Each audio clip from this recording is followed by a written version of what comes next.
You ask Tiger to solve. This deals with linear equations with one unknown. The final result is x equals 8/7.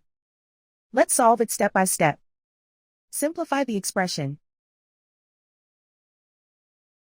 Group like terms. Simplify the arithmetic. Swap sides. Group all constants on the right side of the equation. Add 5 to both sides. Simplify the arithmetic.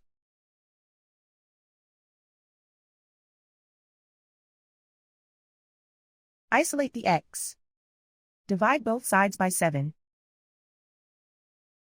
Simplify the fraction. And so the final result is x equals 8/7.